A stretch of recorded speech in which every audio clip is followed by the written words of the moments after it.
The reign of Queen Elizabeth I is considered the golden age of England, but behind that splendor is a dark story of brutality and atrocities committed during her reign. We will explore the impact these policies had on the society of the time and how history teaches us to understand and evaluate the past with proper perspective, so let's go.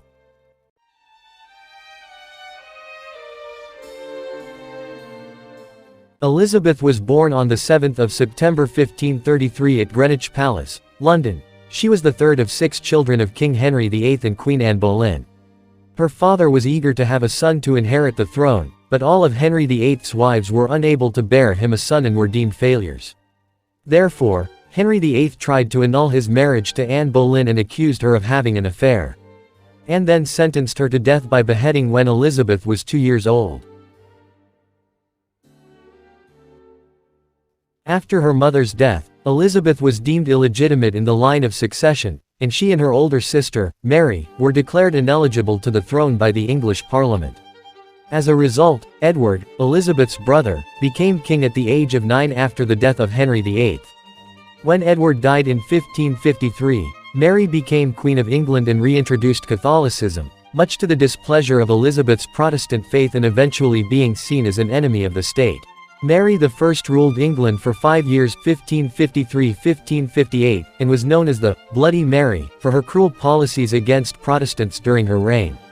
She attempted to restore Catholicism in England and initiated a policy of counter-reformation.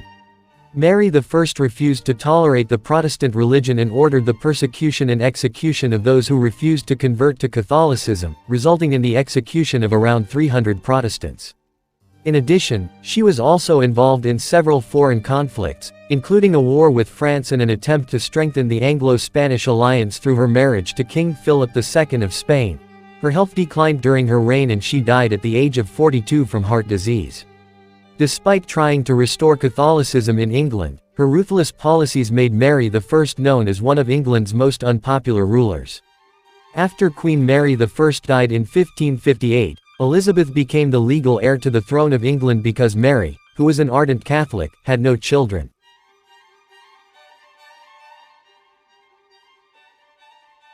It wasn't easy for Elizabeth I to get and keep her throne. I told you that Queen Mary I was a zealot Catholic, and how she treated Protestants. In fact, Elizabeth was a Protestant. Because of this religion, Elizabeth I had to face many challenges to become queen.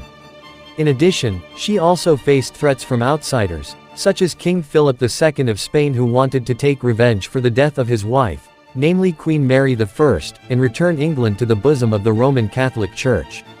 After ascending to the throne in 1558, Queen Elizabeth I faced major challenges in her efforts to stabilize a country devastated by the harsh policies and wars waged by her sister, Queen Mary I. Elizabeth was also faced with a very complicated religious problem in England, with large number of Protestants and Catholics among the citizens. Elizabeth immediately appointed William Cecil as her chief advisor. Cecil was a shrewd and experienced politician, and he helped Elizabeth build a power base among the English royals loyal to her. Elizabeth also showed wisdom and shrewdness in dealing with very complicated religious issues, by introducing the Elizabethan Compromise, Elizabethan Settlement, a treaty that allowed official recognition of the Anglican religion in England, while providing tolerance for Catholics. Elizabeth managed to pursue a policy of moderation and maintain a balance between Protestants and Catholics, even though she herself was a Protestant. However, did not avoid conflict with Catholics who wanted to overthrow her and return England to Catholicism.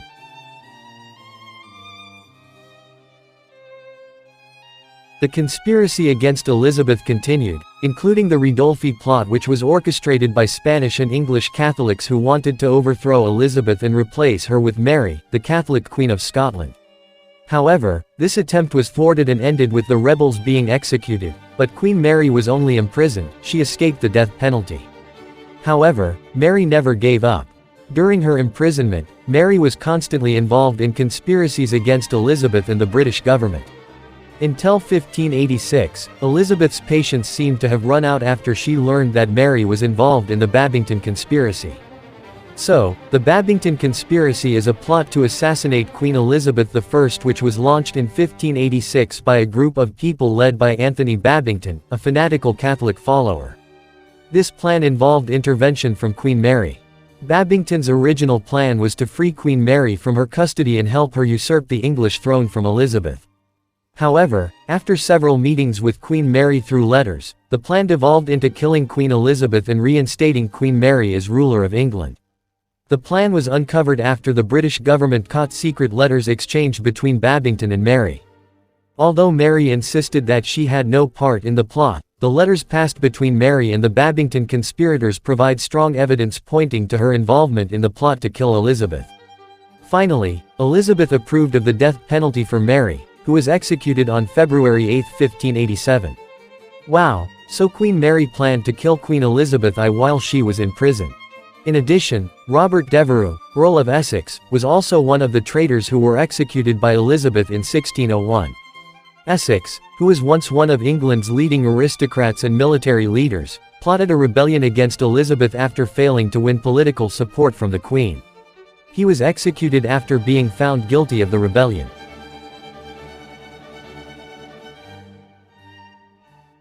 Although early in her reign, she attempted to be moderate towards Catholics and demonstrated a policy of tolerance towards religion. However, as conspiracies to remove her from power continued to be carried out by her enemies who were predominantly Catholics, the changing political and security situation forced Elizabeth I to take action against Catholics.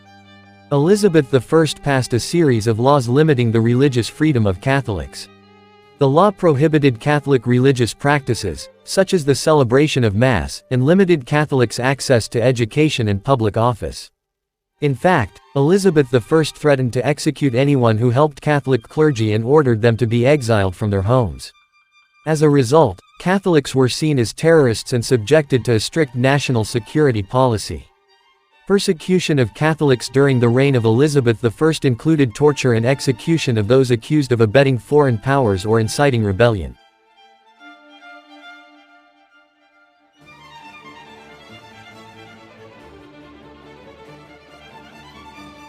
In addition, in the early 1600s, England experienced a civil war in Ireland which lasted for almost a century.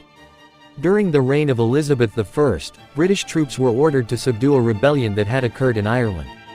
This conflict was triggered by British efforts to control the land and control the people of Ireland, who were predominantly Catholic.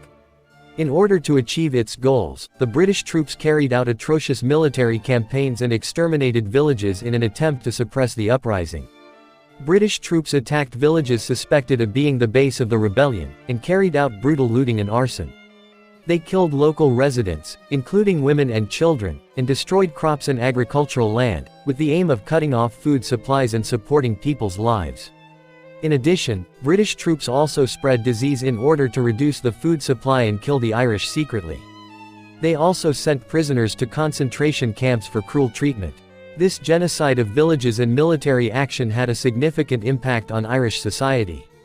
Many people lost their homes, and there was significant damage to infrastructure and resources. Food supplies became scarce, and people's living conditions became extremely difficult. As a result, many people died as a result of this military action.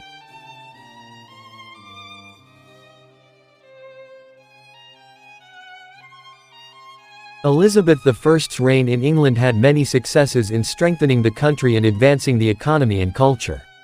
However, his ruthless policies also led to the persecution of certain groups, such as Catholics and the Irish population.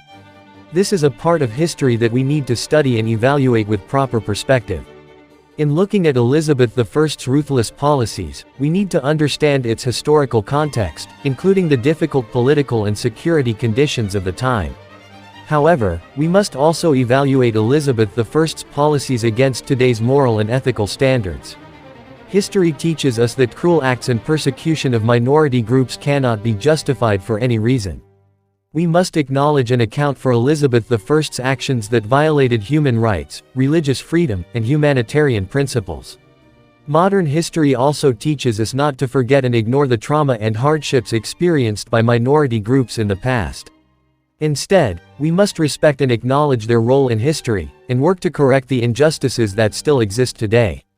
In the context of village genocide and military atrocities in Ireland, Modern history teaches us to understand the importance of cooperation and dialogue between different ethnic and religious groups. We must avoid using military force to resolve conflicts, and choose more peaceful and constructive ways to achieve peace and unity. In conclusion, modern history teaches us to understand and evaluate the past with a more correct and more humane perspective. We must learn from past mistakes and work together to correct injustices and promote peace and unity around the world. So, I hope this video is useful for you. Thank you for watching this video, and see you in the next video.